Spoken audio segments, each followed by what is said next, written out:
Good morning student. Class 11 maths class में आप सभी बच्चों का स्वागत है। पिछली कक्षा में हमने यूनियन और इंटरसेक्शन मतलब सम और सर्वनिष्ठ के बारे में देखा था। तो उसमें हम लोग ने सम जो है यूनियन है ना, यूनियन का क्वेश्चन बनाए थे। आज हम उसी के आगे इंटरसेक्शन है ना, इंटरसेक्शन का जो है उसको हम लोग नेक्स्ट प्रश्न वाली में पढ़ेंगे, प्रश्न वाली 1.5 में।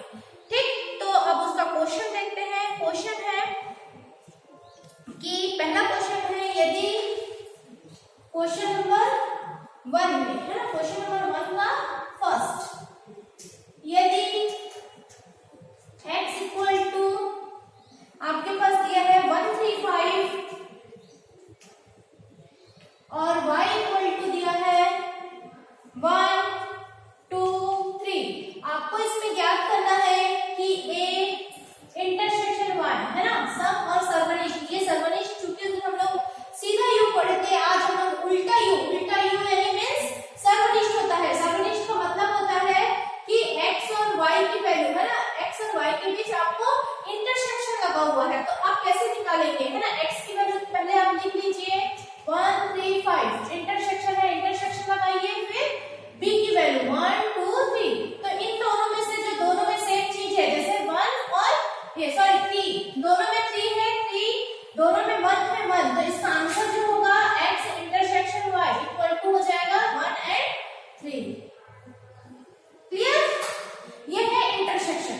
ठीक, अब हम आगे बढ़ते हैं क्वेश्चन नंबर 2 की ओर। उसमें दिया है क्वेश्चन नंबर 2 में आपको दिया है कि यदि a equal to a b c d और e और आपको ज्ञात करना है b की वैल्यू आपको दिया हुआ है c d और e।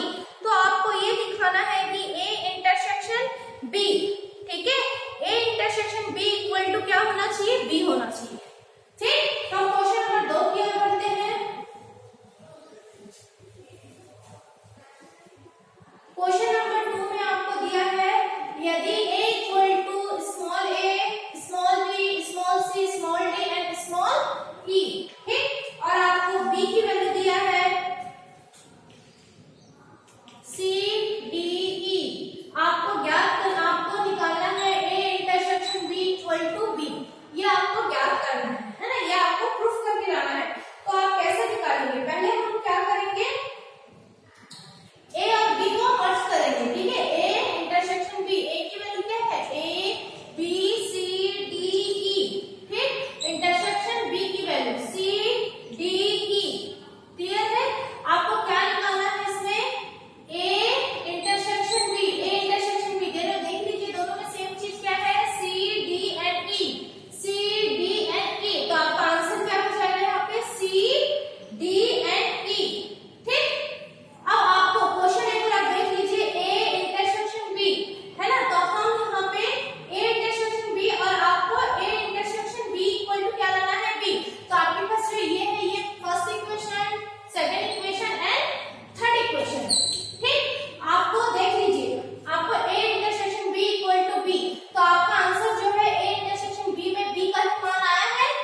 बी में नहीं है। इसका हिंदी मीनिंग यही है कि वह अवयव जो बी में है लेकिन बी में नहीं होने चाहिए। मतलब आपके पास ए ई आई ओ यू दिया है, आपके पास बी की वैल्यू क्या है, ए आई के यू, है ना। आपको सिर्फ बी फर्स्ट में क्या है, बी है, तो आपको बी को देखना है। ए आपके पास है, बी में अवयव है, मतलब ये आंसर नहीं होगा। ई है क्या इसमें, नहीं, तो आपका जो पहला होगा वो होगा ई। क्लियर। आई है इसमें, नहीं होगा। ओ भी नहीं है, ओ होगा। यू है आपके उसमें, मतलब आपका आंसर क्या होगा, ए ई और ओ। क्लियर। जब हम बी से बी को घटाए तब अब सेम चीज बी माइनस बी में क्या, ये आपको लिखना नहीं है, मैं सिर्फ समझाने के लिए लिख रही हूँ, है ना। अब आपको बी माइनस बी में, अब बी के अवयव बी में शामिल नहीं होने चाहिए, बस आपको इसको फॉलो करना है, ना कि इसको, क्योंकि आपके फर्स्ट में क्या है, बी है, तो आप बी में देखिए ए है, नहीं होगा। आई इसमें है, इसमें भी है, नहीं होगा। के इसमें है लेकिन इसमें नहीं है, तो इसका आंसर के। ठीक। यू इसमें भी है, मतलब आपके इसमें क्या होगा, के। क्लियर। तो घटाने वाला ध्यान रखेंगे कि जो फर्स्ट में जो दिया रहेगा सेकंड में उसके अवयव नहीं होने चाहिए। ठीक। चलिए नेक्स्ट क्वेश्चन की ओर बढ़ते हैं। नेक्स्ट क्वेश्चन है आपका क्वेश्चन नंबर 2 की ओर बढ़ते हैं। क्वेश्चन नंबर 2 में आपको दिया है, क्वेश्चन नंबर 2 में आपको क्या दिया है, a बराबर 3 6 9 12 15 18 21 और b बराबर दिया है 4 8 12 16 20। c की वैल्यू दिया है 2 4 6 8 10 12 14 16। क्लियर। और d की वैल्यू आपके पास दिया है, d बराबर 5 10 15 20। ठीक। हम पहला स्टार्ट 2 में हम देखते हैं third question a minus d। अब a की वैल्यू लिख लीजिए, a की वैल्यू 3 6 9 12 15 18 21। ठीक। माइनस d की वैल्यू आप लिखेंगे तो 5 10 15 20। माइनस में क्या बोलता है, a के अवयव d में शामिल नहीं होने चाहिए। 3 उसमें नहीं है तो 3 होगा, 6 उसमें है, नहीं है, 9 है, नहीं है, 12 नहीं है, 15 है, नहीं होगा, है ना। फिर 18 इसमें है, नहीं है। ठीक। 21 इसमें नहीं है। ध्यान रखना d में जो अवयव बचा है उसको आप नहीं लिखोगे, क्योंकि आपको a से d को घटाना है। ठीक है। तो आप a से d को जब घटाएंगे तो आप a को ही फॉलो करोगे और किसी को नहीं फॉलो करना है। ठीक। जैसे आपका नेक्स्ट क्वेश्चन है आपके पास b माइनस a, तो पहले आप b को लिखेंगे। b की वैल्यू क्या है, 4 8 12 16 20 माइनस a की वैल्यू क्या क्या है, 3 6 9 12 15 18 एंड 21। आप b से ही कंपेयर करोगे तो b के अवयव a में शामिल नहीं होने चाहिए। ठीक। तो 4 है कि आपके इसमें नहीं है, 8 नहीं है, 12 है तो आप नहीं लिखेंगे, 16 भी नहीं है और 20 भी नहीं है। आंसर ये आपके a में जो भी वैल्यू छूट रहा है वो छूटा ही रहेगा, उसको आप नहीं लिखेंगे और। ठीक। समझ में आया। तो यहाँ ये था आज का आपका माइनस, है ना। तो माइनस को कैसे करते हैं आपके क्वेश्चन में दिया हुआ है, आप इसको बनाएंगे। हम नेक्स्ट आज का टॉपिक यही खत्म होता है बच्चे। पूरे माइनस का क्वेश्चन आपके बुक में दिया हुआ है, तो आप 1.6 तक बनाइए। जो भी डाउट